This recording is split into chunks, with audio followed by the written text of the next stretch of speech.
Hey guys, I'm Tab, and this is the story of Great Kourend so far. With the new Kepos Lowlands expansion hitting Old School Runescape, this summary should be a good refresher on the city up to this point.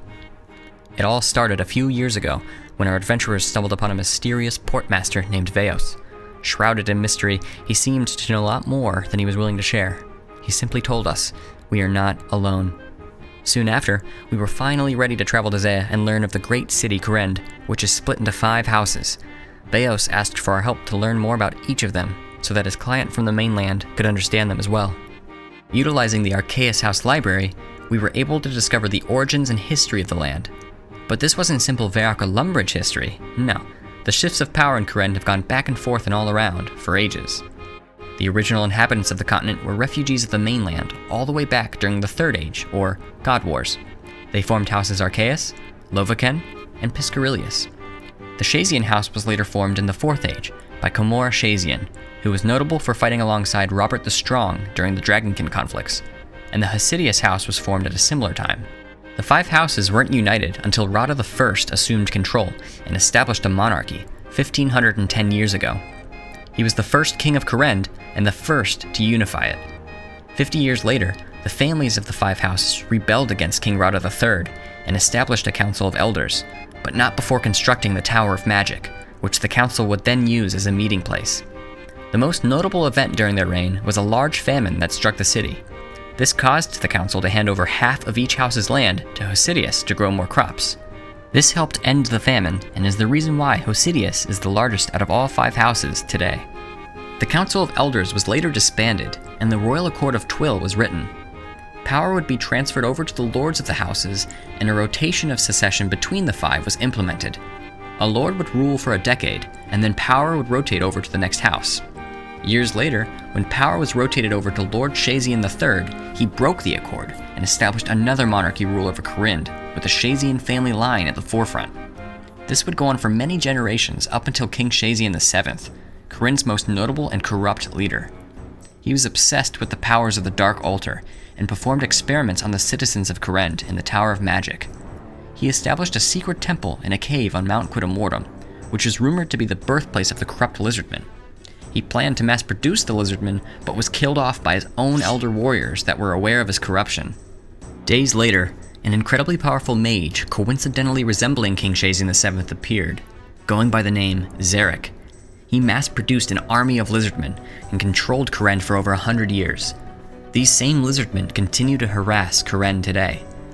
Zarek's eventual defeat would come only from the unlikeliest of people, a farmer by the name of Byrne. While working his farm, Byrne witnessed a lizardman guard murder a child. Byrne revolted and started an uprising, inspiring the people of Kourend to drive Zarek and his vanguard into exile on Mount Quidamortum, resulting in the Chambers of Zarek. With Zarek supposedly defeated, Byrne became the first king in a new line of succession that has led to where we are currently. To make a long story short, generations of successions came and went under Byrne I, until the Kourend Council was formed to take over for the unworthy successor of the final king of Kourend, Koretz IV, which was only 20 years ago. His only daughter Rosa was said to have gone crazy before she could take the throne. However, a secret piece of writing from Rosa shows that she was framed. Thus, the Kourend Council may have hidden intentions that we're not yet aware of. Now known as the Great Republic of Kourend, the current head counselor is David Andrews, found in Kourend Castle, which brings us to the state of the 5 houses today. The Pisgah Elias house is home to Kourend's fishermen and traders. All travelers and goods of Kourend flow through the town, which makes it a haven for crime and thievery. The current leader of the Pisgah Elias house is Lady Shauna Pisgah Elias, who leads a double life as the Queen of Thieves to secretly fight back against any corruption. She was the one to form the Saviors of Kourend. The Archaeus house consists of wizards who have devoted their lives to studying magic through the Dark Altar that resides nearby. These wizards were previously human, but found a way to use the Dark Altar to grant immortality.